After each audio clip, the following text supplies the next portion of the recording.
Abogada de profesión, en la empresa soy gestora inmobiliaria. En mi área somos los encargados de hacer las negociaciones para las compras de los lotes que requerimos para los proyectos y las constituciones de servidumbre.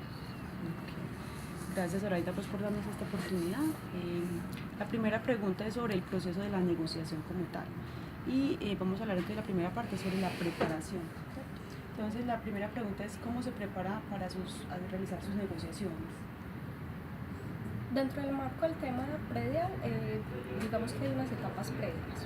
Realmente lo primero que hay que hacer es identificar cuál es la zona, cuál es el área que requerimos, cuál es el uso, si es una compra o es una servidumbre, o sea, hacer una caracterización del sector donde vamos a intervenir y con qué tipo de proyecto. Para eso nosotros también contamos con el apoyo de un equipo social, ambiental y técnico para realizar como esa estructuración en ese hito de los proyectos. Perfecto. ¿Con qué anticipación se preparan para hacer ese tipo de negociación? Digamos que dentro del flujo de los proyectos, primero hay, digamos que una etapa donde se identifica y se hace, digamos, toda la investigación para viabilizar uno de los proyectos. Me explico. Se hace desde lo social, desde lo ambiental y desde lo técnico, digamos el trazado del proyecto que se requiera, y se empieza a hacer ese tipo de investigaciones para saber si es viable o no, porque pueden haber condiciones sociales o pueden haber condiciones económicas de los predios que inviabilizan la negociación. Ahí en esa partecita nos queda perfecta esta. ¿Con qué estudios? O sea, ¿qué ustedes estudian primero antes de hacer esa negociación? ¿Con qué deben estar preparados? Dentro del trámite normal de la empresa hay una etapa previa que se llama que hace otro equipo de nuestra área, que es de validación. Entonces ellos hacen un estudio de uso de suelos, porque puede que se tenga una afectación ambiental o que tenga una limitante, pues el predio que requiramos. Se hace un análisis económico del valor del predio, porque eso es otra determinante para viabilizar uno el proyecto, y se hace un análisis jurídico, como un estudio de títulos, para saber qué limitaciones puede tener o no un predio, porque hay predios que están en restitución de tierras, que tienen embargos, que tienen problemas jurídicos que podrían hacer que la negociación fuera muy larga y no es un factor favorable al proyecto, o que la empresa tome la decisión no de realizar una negociación directa, sino de hacer un proceso judicial. Okay. ¿Con qué preparación? ¿Hay una preparación de pronto mental o psicológica por parte por parte tuya para poder negociar?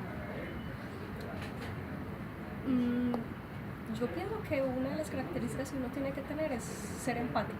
O sea, ser empático, sentarse con la persona, escuchar cuáles son las expectativas, las dudas y la disposición que tiene esa persona, y poderle hablar en el mismo lenguaje o al mismo nivel, y no tomarse nada personal. Digamos que en este tipo de proyectos nos ven siempre como la contraparte, como la empresa que nos viene a quitar, a sacar, o etcétera. Entonces hay que tener pues como esas herramientas a nivel emocional y psicológico para no engancharse pues como en ese tipo de enfrentamientos. Pues. ¿Puedes calificar la preparación de la negociación y puedes evaluarlo de 1 a 10 el nivel de importancia que tendría para ti la preparación? Preparar tu venta y tu negociación de 1 a 10, ¿cómo le vas a decir? La preparación es el 8% del proceso, porque uno tiene que tener claro a qué se está enfrentando. Sí. ¿Cuál es el predio? ¿Cuáles son las características del predio? Desde todos los pues, ámbitos, desde la parte técnica, desde la parte económica, desde la parte jurídica, para poder tener las herramientas o las alternativas para poder cerrar este tipo de negocios. Pero no, si usted le dijera qué tan importante de 1 a 10 es para usted la preparación, ¿usted qué calificación le daría de 1 a 10? 8. Bueno, sobre la negociación, valore la importancia del momento puntual de la negociación cara a cara para definir el éxito de una negociación. ¿Qué tan importante es ese momento cara a cara que se tiene con el cliente? De 1 a 10, ¿cuál es el nivel de importancia? 10 de importancia. O sea, uno tiene que ser muy claro, porque digamos que una de las de las dificultades que uno encuentra es la información o las taras mentales que tienen las personas frente a este tipo de proyectos. O sea, siempre al estado como coercitivo, me va a echar, me va a expropiar, me va a quitar. Entonces uno tiene que tratar de explicarle y de tener un lenguaje cordial, que sea pues que vean una persona amable, dispuesta. No es lo mismo hacer la telefónica o por otro medio que... Exacto, y en estos casos digamos que no hay un proceso desde que estamos haciendo la identificación donde vamos acompañando a la persona y vamos explicando paso a paso qué estamos haciendo, cuál es el paso siguiente, cómo es todo el trámite para que cuando se llegue pues ya al momento en que tengamos una oferta económica y una forma de negociación, pues la persona ya tenga pues como el conocimiento de cómo ha sido todo. Okay. Sobre el cierre de la negociación, valora la importancia de cerrar los tratos con claridad en el caso de procedimientos contractuales de palabra u otros. Califique de 1 a 10 su importancia para su caso. Cerrar los tratos con claridad, que quede con toda la parte contractual como muy clara, de 1 a 10, ¿qué nivel de importancia? No, tiene 10 de importancia, eso es un factor determinante. Tú puedes tener muy buenas relaciones con la persona, puede la persona estar de acuerdo con el valor, con las características, pero si uno no es claro, si uno no cumple con lo prometido en eso que se acordó, se puede ir la negociación al traste. O la persona puede decir, bueno, no, ya no me interesa, usted no me cumplió con el plazo en el pago, con el pago pactado, o se metieron al lote antes de la fecha pactada, entonces eso puede cerrarnos las puertas. Y todo por escrito, o también hay cosas de palabra. Estos procesos son muy reglamentados, además pues porque es una entidad pública. Entonces todo está documentado, todo está por escrito, todo tiene soportes, pero hay cosas que son de manejo con el respecto de los tiempos, hay cosas, digamos, que se pueden acordar con la persona, pero son cosas pues como pequeñas, o sea, yo no le puedo decir acordemos el precio aquí sentados porque tenemos una reglamentación que nos dice que el precio lo define un avalúo hecho por un experto, etcétera, etcétera. Entonces son cosas como la forma de pago, la fecha en que se va a entregar el lote, qué actividades se pueden hacer antes. Eso sí lo podemos acordar, pues, y generalmente las personas acceden pues como a permitirnos tener acceso a realizar estudios, a realizar movimientos de tierra, a realizar como cierto tipo de actividades técnicas en los predios antes de cerrar la negociación. Sí. Cuando usted, por ejemplo, termina una negociación, usted después reflexiona sobre el asunto, usted después solita reflexiona y dice sí, bueno, lo haces, o por lo general sí haces reflexiones y dices sí, me fue muy bien, no me fue bien, en esto pude haber mejorado, o en esto la saqué del estadio con esto, ¿cierto? Reflexiones sobre el asunto. Claro, pues uno siempre está tratando de hacer los procesos más eficientes, más rápidos, de no tener las mismas dificultades. Entonces uno hace mucho el análisis de, bueno, aquí me fue bien con este proceso, me fue bien porque lo hice con estas condiciones, entonces lo puedo replicar en otras cosas. O nos enredamos en este proceso con la escritura porque lo hicimos por este lado, entonces mejorémoslo para casos siguientes. Uno está constantemente haciendo ese análisis y constantemente uno está diciéndole al jefe, venga, entonces mejoremos esto, acortemos los tiempos, seamos más eficientes en esto para poder, pues, digamos, que los negocios sean más fáciles y se concreten de una forma más eficiente. O sea, estar en continua reflexión, ¿cierto? Sí. Y esa reflexión de 1 a 10, ¿qué tanta importancia le daría para todo el proceso? Pues digamos 5 o 6, porque son procesos establecidos, la empresa tiene ya unos protocolos, entonces uno puede ser muy creativo, pero pues digamos que esas propuestas no pueden ser acogidas de inmediato. Pero es un proceso que tiene tiempo, digamos que reflexiona y dice, si no tuviera que hacer esto, sería más fácil, pero igual es una condicionante de la empresa porque es el protocolo para generar un pago, o es el protocolo para el estudio de títulos, o sea, son una serie de cosas pues que ya están establecidas, entonces como que le toca a uno aprender a trabajar con eso a pesar de que sea dificultoso. Bueno, unas preguntas generales que queríamos también hacer. ¿Cómo definirías tú tu estilo de negociador? ¿Cuál es ese estilo que te identifica sobre los otros negociadores? Y si lo podría resumir en una sola palabra, ¿cuál sería esa palabra? Ay, no me la pusiste difícil. En una sola palabra. Sí. ¿Usted como negociador en qué cree que se diferencia a De los otros negociadores? ¿Cuál es? Eficiente. Eficiente. ¿Cuáles son las salidas cuando te tropiezas con un caso de conflicto? ¿Cuáles son las salidas que buscas para salir de ese conflicto dentro de la negociación? Sí, ¿cuáles son las herramientas como que usted a las que más acude cuando tienes un conflicto en la negociación, cuando hay algún conflicto? ¿Cuál es su estrategia? ¿Qué herramientas echas mano? No, pues lo que les dije, hay que ser muy empático con las personas, hay que buscar salidas, hay que ser creativo. Bueno, si tengo esta dificultad, ¿cuál es la alternativa A, la alternativa B, la alternativa C y cuál podría ser más eficiente para?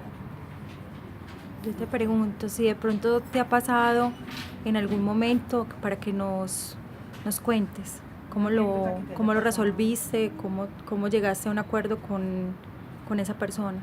Bueno, en estos procesos de negociación de predios, eso es el pan de cada día, es la constante, porque son dificultades de carácter personal, porque hay personas que tienen un apego, un arraigo muy grande a su vivienda, a su finca, etcétera, etcétera. Entonces se presentan dificultades. Desde el avalúo, porque cuando esas personas tienen ese arraigo y esa valoración o ese apego a lo suyo, lo sobrevaloran. Entonces digamos que nosotros trabajamos con herramientas de mercado, que son cosas técnicas, ellos tienen otra connotación, otra valoración sobre lo suyo, entonces eso es un conflicto que siempre está permanentemente pasando. Y hay otros conflictos pues como desde lo jurídico, entonces tenemos la negociación perfecta, ya vamos a suscribir la escritura y se murió el dueño. Entonces hay que hacer la sucesión, entonces eso nos atrasa porque el proyecto ya está próximo a iniciar, entonces eso es la constante,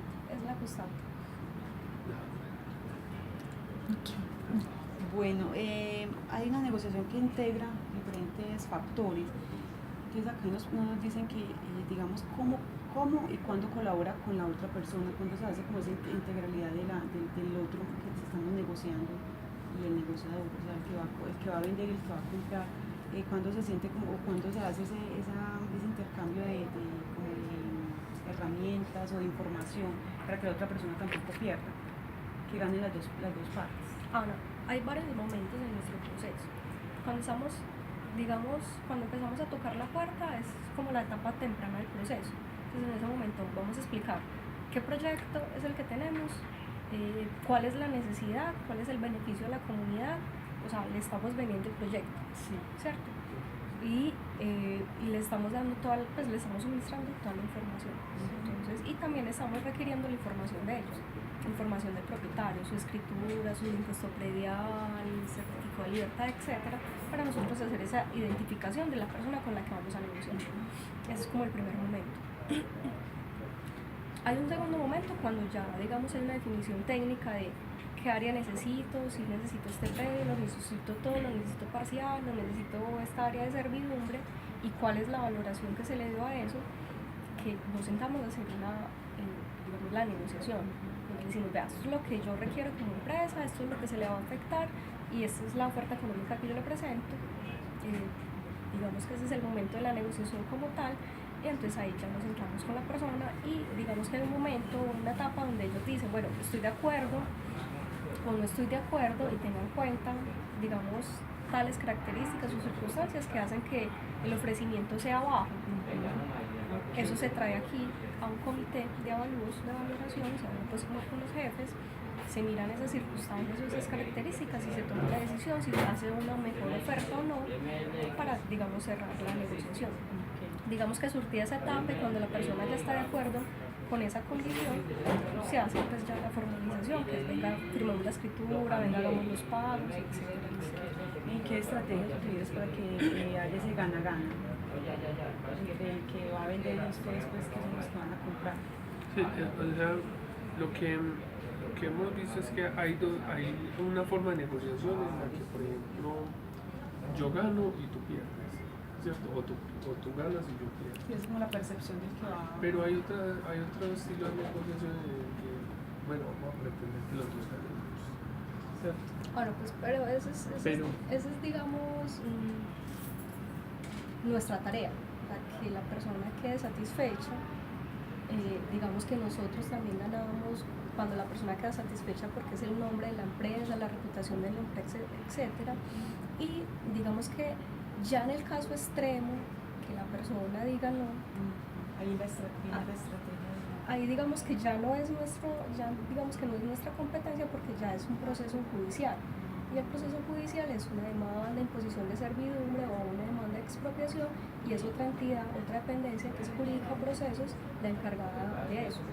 Digamos que el ideal no es llegar allá, pero hay incluso en algunos momentos en que acordamos con las personas hacer esos procesos, porque digamos hay menores de edad y el trámite es muy complejo, entonces la misma familia nos dice, venga, hagámoslo por esta vía que es más fácil. Entonces tratamos pues de todas las formas, o desde el abanico que tenemos de posibilidades, pues llegar a lo que sea más conveniente para ambas partes. Hay una estrategia de pronto de precio ahí, porque ustedes se van con un techo al que ustedes más pueden llegar a negociar. ¿Cómo lo manejan ustedes ahí? Eso, ustedes tienen un techo, un predio, ustedes tienen como un techo que... ¿El máximo que pueden ofrecer?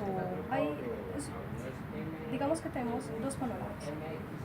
Cuando decimos que necesitamos comprar un predio, compra que queda como activo para la empresa, es una actividad que está regulada por la ley, entonces digamos que hay unos decretos de IGAP donde dice cuál es la metodología y cómo debe ser el avalúo, etcétera, etcétera.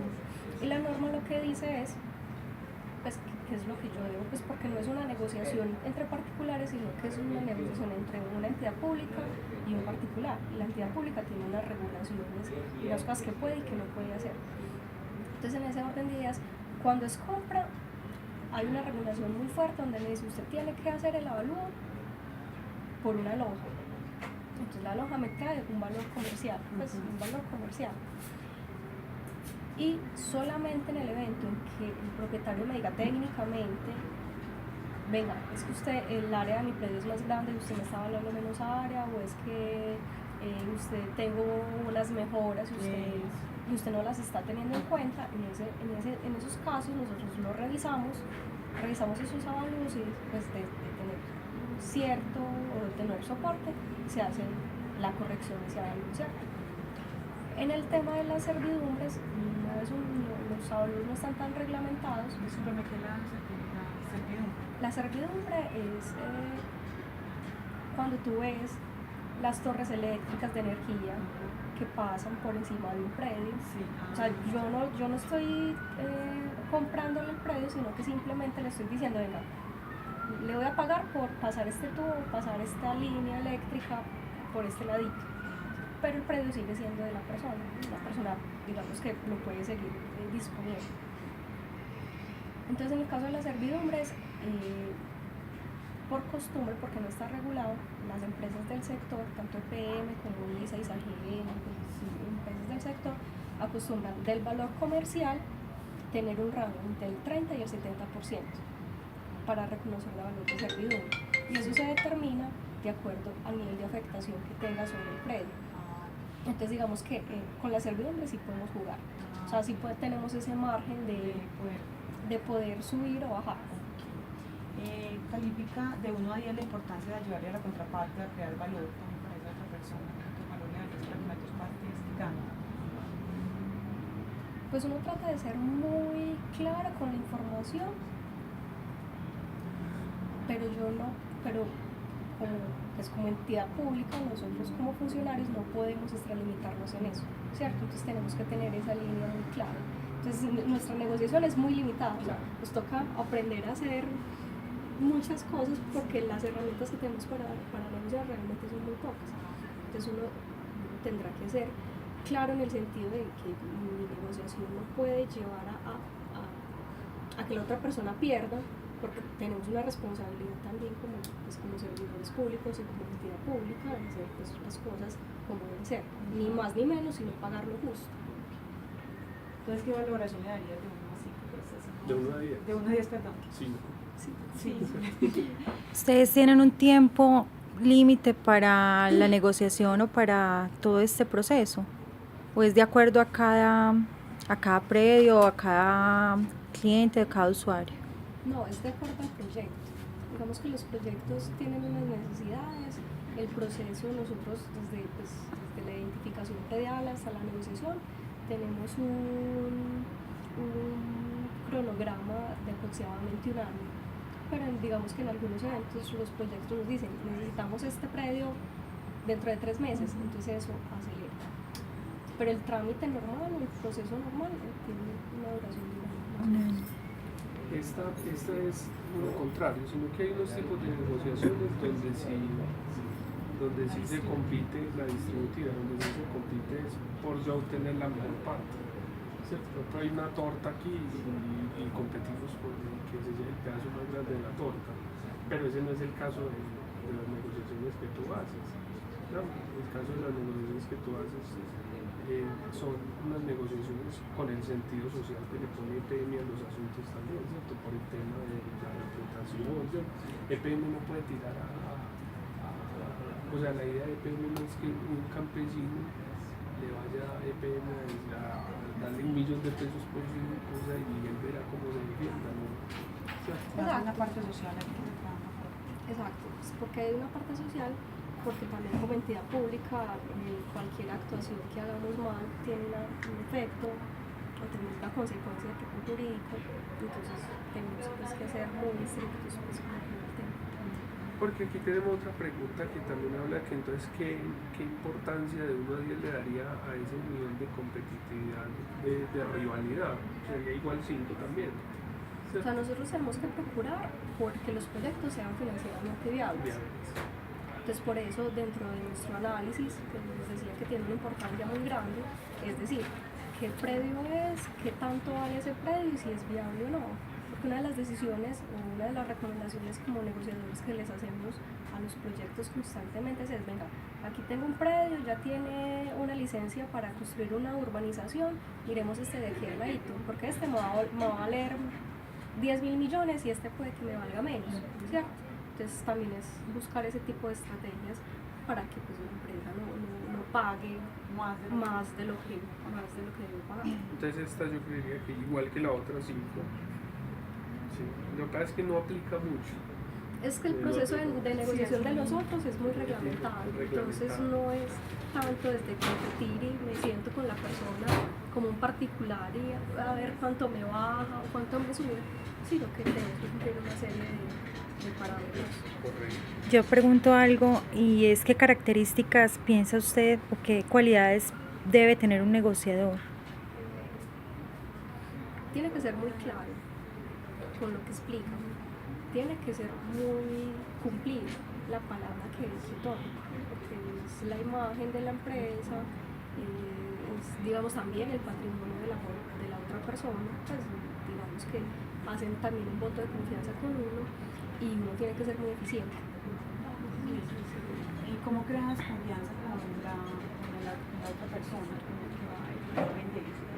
¿Cómo se les llega para que esa persona sienta esa confianza para contarte todas sus cosas, para contarte cuáles son las necesidades y poder llegar como a una buena negociación?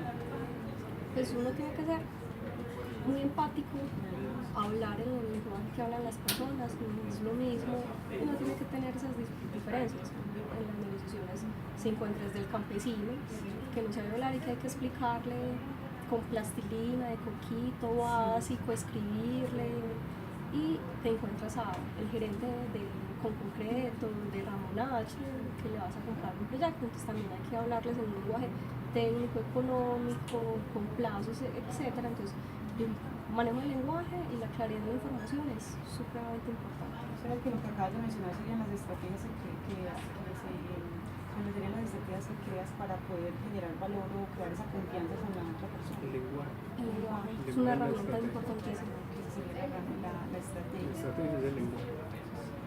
Bueno, Juan Pablo. Se preocupa por mantener buenas relaciones con la contraparte. ¿Por qué cree que lo hace o no lo hace? Claro, pues es vital. La relación con los usuarios es importantísima, pues desde el inicio hasta el final. Hay que mantener pues, la relación. Pues sí, esa pregunta, bueno. ¿Y qué estrategias hace usted, qué estrategias utiliza para tener esas buenas relaciones con las personas? Uno tiene que atender las solicitudes de las personas en el menor tiempo posible. O sea, uno tiene que estar pendiente del usuario, de si te llama, contestarle, de responderle sus preguntas, ser claro con la información, cumplir lo que se prometió o lo que se acordó pues, con las promesas. La amabilidad, pues, o sea, todo ese trato. ¿Pudieras calificar de 1 a 10 la importancia de cultivar esa relación con la contraparte? ¿Qué calificación le darías? Y por último, yo creo que me podrías decir, EPM entonces o la organización crea como una relación de empatía después de la negociación con el cliente. Si hay hay como un seguimiento, una trazabilidad o se hace se hace la negociación y ya No vuelven a saber. no hay más contacto. Pues mientras dure todo el proceso con nosotros, estamos pendientes. O sea, desde el inicio hasta el final, le entregamos la escritura registrada al usuario, si tiene algunas dudas. La mayoría de las personas quedan con nuestros teléfonos fijos y nuestros celulares y cualquier pues, duda e inquietud la resolvemos o la canalizamos. El servicio siempre está en constante. Siempre, eso debe ser una característica de cualquier funcionario que trabaje en EPM, pues el servicio. Y digamos que nos encontramos muchas veces que hay solicitudes que atender por otras áreas. Entonces estamos negociando un parqueadero, pero entonces el señor tiene un problema de aguas negras, entonces tenemos que hacer pues como todo el contacto de venga, vamos con el área encargada para que atienda su solicitud, pues porque somos la misma empresa. Claro. Entonces de nada nos sirve decir, no, eso es de otra gerencia y no, sino que todos tenemos que integrar. ¿Y han tenido pronto algún cliente insatisfecho o alguna queja, reclamo o por lo general siempre la encuesta es satisfactoria? No, pues se presentan todos. Hay personas muy satisfechas y que nos reciben con las puertas abiertas, hay otras que definitivamente no. Nos encontramos también casos de vamos a comprar un lote y nos cierran la entrada a la puerta y nos dicen, no, ustedes me pasaron un tubo, me pusieron una torre y nunca me pagaron. Y nos quedamos como, y eso fue hace 10 años, hace 15 años, o cosas supremamente viejas que tenían otras empresas que le trasladaron a EPM, entonces son situaciones complejas. Bueno, cuando, por ejemplo, ¿usted qué opina de, por ejemplo, te toca negociar, pero ya no con una persona, sino con un grupo de personas? Estoy negociando con ese grupo de personas. ¿Usted qué opina de esa estrategia de crear disenso en esas personas? Crear conflicto en las personas para dividirlos y usted tener esa negociación. ¿Usted qué opina de esa estrategia?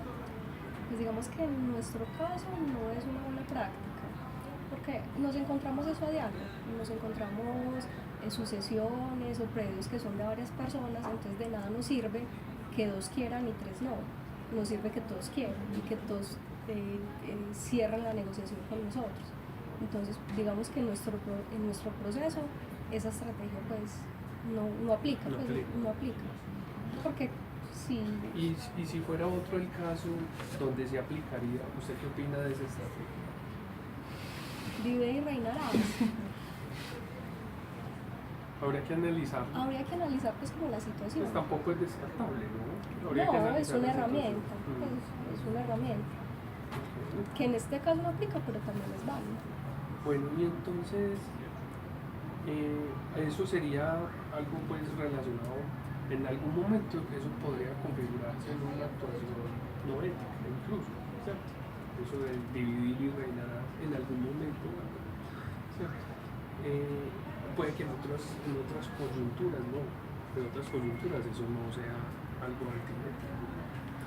Pero entonces mi orden de idea de 1 a 10, ¿qué tan importante es para usted el tema ético y la negociación? Para mí 10, o sea, a nivel personal, frente a la empresa, pero también frente a los usuarios. O sea, yo para hacer mi proceso más rápido no puedo, digamos, inflar un valor que eso le genere, digamos, un detrimento o le genere un sobrecosto a la empresa, pero tampoco pues puedo venir a mentirle y prometerle cosas que no se pueden cumplir a la persona. Y digamos que la transparencia en la información es supremamente importante. Ya llevamos 29 minutos y era de 30 minutos. 30. ¿Termino yo aquí de preguntar rápidamente? Sí. 30 minutos. ¿Ah? 30 minutos. Bueno. 31 minutos. Bueno, pregunta acá. Para usted, ¿cuáles son los criterios, algunos criterios que usted diga, sí, esto es una negociación justa? Criterios. Sí. Que usted identifique, sí, esto es una negociación justa por esto y esto. ¿Qué se dio en esa negociación como cuando usted se sienta que fue una negociación justa? La satisfacción del usuario final, no del usuario final, sino del vendedor. Por Bueno, ejemplo. pero para que sea justa,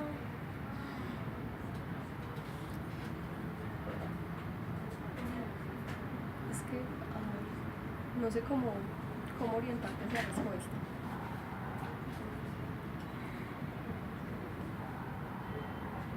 De pronto que se siente esa satisfacción que lo que hablabas ahorita, que la persona está conforme con lo que pues, el valor que le pagaron por el predio, y que adicional pues como que EPM también quedó satisfecho porque era lo que quería, entonces se siente como entre las dos partes.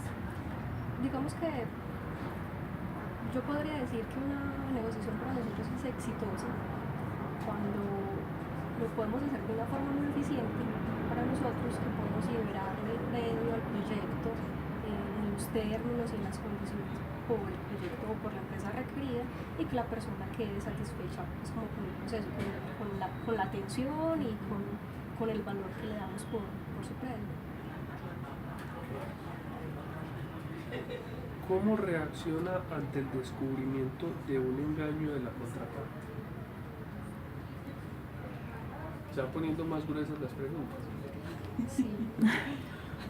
Pues uno, no en este, digamos que no precisamente acá en EPM, pero pues he negociado predio en anteriores empresas. Digamos que cuando uno tiene familias o poblaciones vulnerables, se tiende todo el tiempo a hacer eso. A decirle entonces, no, yo no tengo más viviendas para que me den un subsidio